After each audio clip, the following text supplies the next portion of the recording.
Hello दोस्तों, नमस्कार। आज हम लोग चर्चा करेंगे कि कर कितने प्रकार के होते हैं और उन करों में कौन से कर केंद्र सरकार द्वारा लगाए जाते हैं, कौन से कर राज्य सरकारों द्वारा लगाए जाते हैं। फिर इस पर भी हम लोग चर्चा करेंगे कि कर में कराघात, करापात, कर विवर्तन का मतलब क्या है, लैफर वक्र का आशय क्या है, इस पर हम लोग विस्तृत चर्चा करेंगे। तो आज के वीडियो में हम लोग पूरी कोशिश करेंगे कि हम लोग डायरेक्ट टैक्स के बारे में पढ़ लें। तो डायरेक्ट टैक्स को पढ़ने से पहले हम लोग थोड़ा सा ऊपर उठते हैं और ये कहाँ से शुरू होता है उस पर चर्चा कर लेते हैं। जैसा कि हम लोग जानते हैं कि हर देश की सरकार या राज्य की सरकारें जो है अपना प्रतिवर्ष बजट पेश करती हैं। बजट से भी एक ध्यान रखिए, भारतीय संविधान में बजट शब्द का उल्लेख नहीं है, बल्कि संविधान के अनुच्छेद 112 में, संविधान के अनुच्छेद 112 में और संविधान के अनुच्छेद 202 में यह प्रावधान है कि 112 में लिखा गया है कि केंद्र सरकार अपने आगामी वर्ष के कुल आय और कुल व्यय का विवरण संसद में पेश करेगी, जिसे सामान्यतया हम लोग बजट के नाम से जानते हैं। तो अनुच्छेद 112 में केंद्रीय यूनियन बजट की बात की गई है, जिसमें बजट शब्द नहीं लिखा गया है, उसके स्थान पर लिखा गया है आगामी वर्ष के कुल आय तथा कुल व्यय का विवरण। उसी तरह राज्य सरकारों के बजट के बारे में भी संविधान के अनुच्छेद 202 में प्रावधान है, जिसमें यह कहा गया है प्रत्येक जो है राज्य की सरकार आगामी वर्ष के कुल आय और कुल व्यय का विवरण विधानसभा में पेश करेंगे। तो अब हम लोग जो बजट से थोड़ा सा आते हैं करों की तरफ। तो जब बजट पेश करती है सरकार, तो उस बजट में एक तरफ दिखाया जाता है कुल प्राप्तियां और दूसरी तरफ दिखाया जाता है कुल व्यय। कुल प्राप्तियां के पुनः दो भाग हो जाते हैं। कुल प्राप्तियों में एक प्राप्तियां होती राजस्व प्राप्तियां, दूसरी प्राप्तियां होती हैं पूंजीगत प्राप्तियां। कुल व्यय में भी सरकार ये दिखाती है कुल राजस्व व्यय और कुल पूंजीगत व्यय। फिर कुल प्राप्तियों में कुल राजस्व व्यय के भी दो पार्ट हो जाते हैं, एक आता है कर राजस्व और दूसरा आता है गैर कर राजस्व। तो कर राजस्व में फिर दो पार्ट हो जाते हैं, जिसमें कहा जाता है, एक को कहा जाता है प्रत्यक्ष कर और दूसरे को कहा जाता है अप्रत्यक्ष कर। तो अब यहीं से कर की शुरुआत होती है। इसीलिए जब भी आप बजट पढ़ेंगे या बजट पे जब अगला वीडियो बनाऊंगा वर्तमान बजट पर 2022-23 के, तो ये एकदम पूरा स्ट्रक्चर बना करके आपको दिखाऊंगा।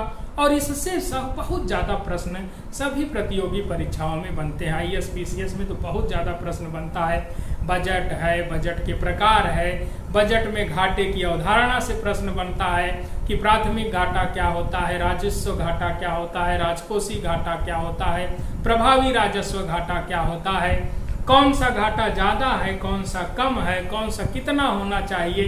तो इस सब पर हम लोग चर्चा बजट में पढ़ेंगे। यहाँ हम लोग पढ़ेंगे कि जो है कर कितने प्रकार के होते हैं। तो मुख्य रूप से जो कर होता है वो दो प्रकार के होता है। एक को जिसको कहा जाता है डायरेक्ट टैक्स और दूसरे को कहा जाता है इनडायरेक्ट टैक्स। डायरेक्ट टैक्स और इनडायरेक्ट टैक्स को आप बड़े आसानी से समझ सकते हैं। आप एक उदाहरण ऐसे समझिए कि भारत सरकार है एक जो कर लगाती है, दूसरा भारत के अंदर रहने वाले नागरिक हैं जो कर अदा करते हैं। तो दो ही लोग हैं, एक जो कर लगाती है और दूसरा जो लोग कर को भुगतान करते हैं, कर का पेमेंट करते हैं। तो जो भी कर भारत सरकार या राज्य सरकार जिस व्यक्ति पर लगाए, जितना लगाए, वही व्यक्ति पूरा का पूरा कर सरकार को दे दे। तो इस तरह के करों को डायरेक्ट टैक्स कहा जाता है। यानी कर जिस पर लगाया जाए उसी व्यक्ति द्वारा अगर कर चुकाया जाता है तो उस टैक्स को कहा जाएगा डायरेक्ट टैक्स। अब डायरेक्ट टैक्स जो होते हैं उसमें कुछ डायरेक्ट टैक्स केंद्र सरकार लगाती है, कुछ डायरेक्ट टैक्स राज्य सरकारें लगाती हैं। अब उसका थोड़ा सा अंतर के साथ हम लोग आ जाते हैं इनडायरेक्ट टैक्स। इनडायरेक्ट टैक्स में सरकार एक है और एक जो है व्यक्ति है।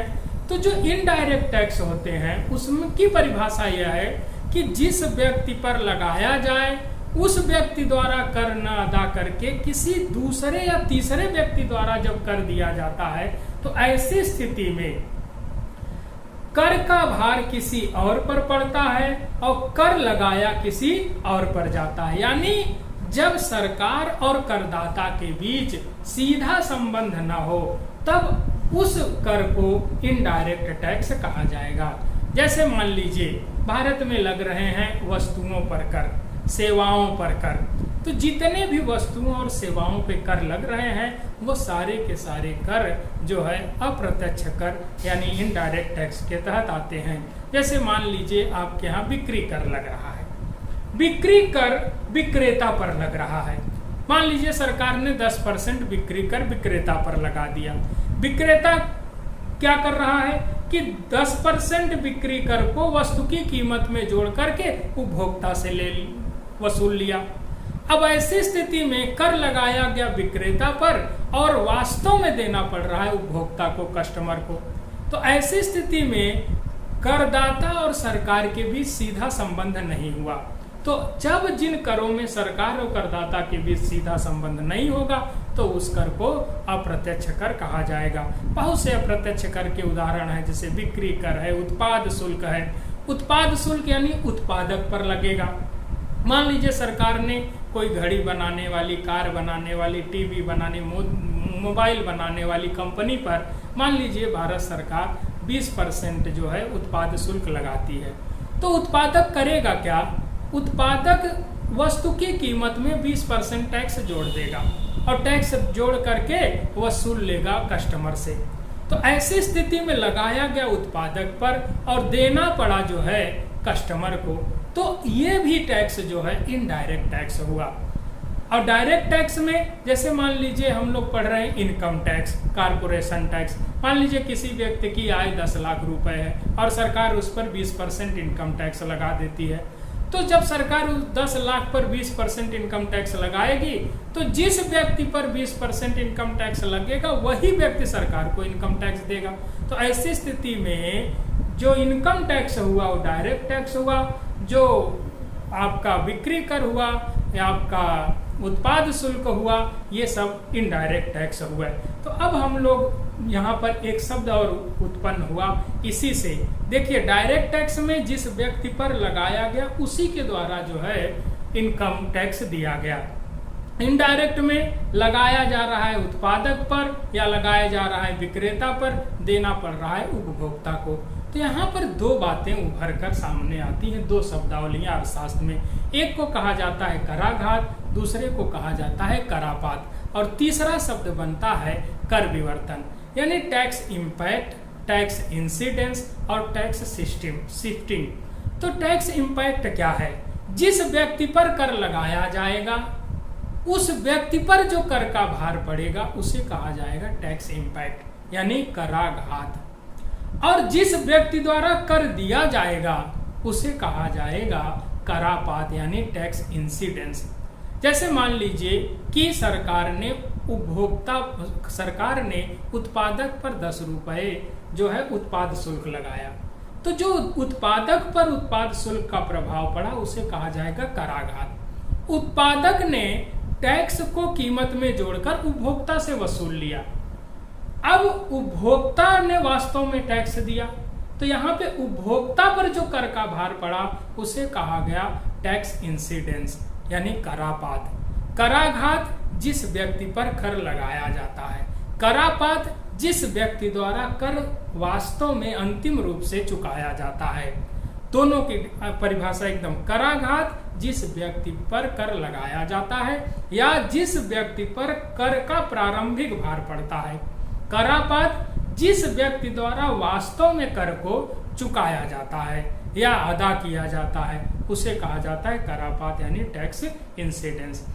अब होता क्या है, जैसे देख लीजिए सरकार कर लगा रही मान लीजिए उत्पादक पर, उत्पादक कीमत में कर को जोड़ करके थोक विक्रेता से वसूल लिया, थोक विक्रेता कीमत को कर में जोड़ करके जो है फुटकर विक्रेता से, रिटेल सेलर से वसूल कर लिया, रिटेल सेलर जो है शिफ्ट कर दिया जो है कस्टमर पर। अब कस्टमर किस पर शिफ्ट करेगा?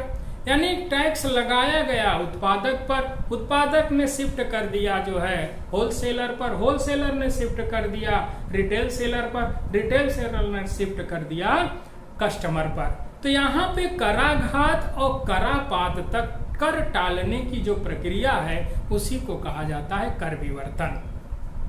अब ये पूछता है प्रश्न आपसे, किस प्रकार के करों में कर विवर्तन की संभावना लगभग शून्य होती है? तो आप कहेंगे डायरेक्ट टैक्स में। डायरेक्ट टैक्स में जिस पर लगाया जा रहा है उसी द्वारा कर को चुकाया जा रहा है। तो यहाँ पे कराघात करापात एक ही व्यक्ति पर पड़ रहा है। तो ये भी सवाल बनता है, किस प्रकार के करों में कराघात करापात एक ही व्यक्ति पर पड़ता है? तो आप कहेंगे प्रत्यक्ष करों में। अब अप्रत्यक्ष करों में कराघात करापात अलग अलग व्यक्तियों पर पड़ता है। तो पूछता है किन प्रकार के करों में कराघात करापात अलग अलग व्यक्तियों पे पड़ता है? तो आप कहेंगे इनडायरेक्ट टैक्स में। फिर पूछता है कर विवर्तन की संभावना लगभग 100% किन प्रकार के करों में होती है? तो वो भी आपको बताना पड़ेगा इनडायरेक्ट टैक्स में। तो ये आपके हो गए कराघात करापात कर विवर्तन और करों के प्रकार की परिभाषा। तो अब हम लोग आते हैं डायरेक्ट टैक्स। डायरेक्ट टैक्स में हमारे यहाँ प्रावधान है, कुछ डायरेक्ट टैक्स केंद्र सरकार लगाती है, कुछ डायरेक्ट टैक्स जो है राज्य सरकारें लगाती हैं। भारतीय संविधान में बड़ी अच्छी व्यवस्था की गई है। इसमें यह प्रावधान है कि केंद्रीय सूची में जो भी विषय हैं उनसे संबंधित जो भी कर हैं उन सभी करों को केंद्र सरकार लगाएगी। राज्य सूची में जो भी विषय हैं उन विषयों से संबंधित जो कर हैं उन करों को राज्य सरकारें लगाएंगी। और ऐसे कर जो दोनों के हित से जुड़े हुए हों, दोनों के परोपकार से जुड़े हों, तो उन करों को समवर्ती सूची में रख दिया जाएगा या रखा जा सकता है। ये विषय संविधान का है। तो हम लोग यहाँ पर कराघात करापात कर विवर्तन, प्रत्यक्ष कर और अप्रत्यक्ष कर के बारे में पढ़ ली। अब देखिए डायरेक्ट टैक्स। डायरेक्ट टैक्स जो होता है वो 3 आधारों पर लगाया जाता है, एक आय के आधार पर, एक संपत्ति के आधार पर और एक व्यय के आधार पर। डायरेक्ट टैक्स के 3 आधार हैं, एक आय के आधार पर, एक जो है संपत्ति के आधार पर और एक जो है व्यय के आधार पर। तो यहाँ व्यय के आधार पर अभी तक भारत में डायरेक्ट टैक्स नहीं लगे हैं, लेकिन प्रोफेसर केल्डार्फ ने बहुत पहले 1957 में व्यय के आधार पर कर लगाने की सिफारिश की थी, लेकिन कुछ कर लगे और लगने के बाद उन्हें समाप्त कर दिया गया। तो अब हम लोग जो यहाँ पर पढ़ रहे हैं वो डायरेक्ट टैक्स में 2 है, एक आय के आधार पर। तो जो आय के आधार पे भारत में कर लग रहे हैं, केंद्र सरकार द्वारा जो लग रहे हैं, उनमें आपका आता है एक व्यक्तिगत आयकर पर्सनल इनकम टैक्स, दूसरा निगम कर यानी कारपोरेशन टैक्स, तीसरा जिसको पूंजी लाभ कर कहते हैं, चौथा जिसे जो है संपत्ति कर कहते हैं, पांचवा जिसको धन कर कहते हैं यानी प्रॉपर्टी टैक्स, वेल्थ टैक्स। इसके अलावा आपका आता है गिफ्ट टैक्स, इसके अलावा आपका आता है कमोडिटी ट्रांजैक्शन टैक्स आता है, इसके अलावा सिक्योरिटी ट्रांजैक्शन टैक्स आता है, इसके अलावा आपका कैपिटल गेन टैक्स आता है, इसके अलावा आपका जो है फ्रिंग बेनिफिट टैक्स आता है। तो बहुत से कर हैं जो केंद्र सरकार द्वारा प्रत्यक्ष रूप से लगाए जाते हैं, जिसे आप इस लिस्ट के माध्यम से देख सकते हैं।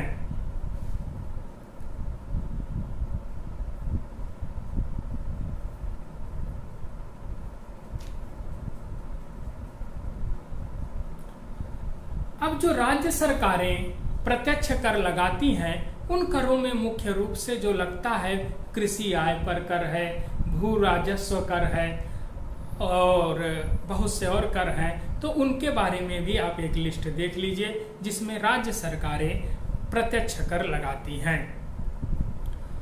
अब इसके बाद आता है इनडायरेक्ट टैक्स। तो इनडायरेक्ट टैक्स जो है वो वस्तुओं और सेवाओं पर लगता है। बस इतना नाम याद रखिए कि जो इनकम टैक्स डायरेक्ट टैक्स है आय, संपत्ति और व्यय के आधार पर लगता है, और जो इनडायरेक्ट टैक्स है वो आपका वस्तुओं और सेवाओं पर लगता है। इसीलिए वस्तुओं यानी गुड्स और सेवाओं यानी सर्विस, तो जो वस्तुओं पर केंद्र सरकार राज्य सरकारें कर लगाती थी उसको एक नाम दे दिया गया वस्तु यानी गुड्स टैक्स, और जो सेवाओं पर केंद्र और राज्य सरकारें कर लगाती थी उनको नाम दे दिया गया सर्विस टैक्स। जैसे गुड्स टैक्स है आपका, जैसे केंद्रीय बिक्री कर है, केंद्रीय उत्पाद शुल्क है, और जो है आपका आयात शुल्क है, निर्यात शुल्क है, विशेष आयात शुल्क है, सेवा कर है। अब सेवा कर यानी सर्विस टैक्स है। राज्य सरकारें जो कर लगा रही हैं वो वैट पहले लगाती थी, और आपका क्रय कर लगाती थी, जुए पर लगाती थी, शराब पर लगाती थी, सट्टे पर लगाती थी, प्रवेश कर लगाती थी। तो जो राज्य सरकारें प्रवेश कर यानी चुंगी लगाती थी, ये सभी कर जो है वस्तुओं पर, मनोरंजन कर सेवाओं पर लगता था। तो राज्य और केंद्र सरकार जो वस्तुओं और सेवाओं पर कर लगाते थे, सभी करों को मिलाकर 1 जुलाई 2017 से गुड्स एंड सर्विस टैक्स के नाम से भारत में जीएसटी के नाम से लागू किया गया। तो अब हम लोग जो है डायरेक्ट टैक्स के बारे में पढ़ेंगे एक वीडियो में, और दूसरे वीडियो में हम लोग पढ़ेंगे इनडायरेक्ट टैक्स यानी जीएसटी के बारे में। धन्यवाद।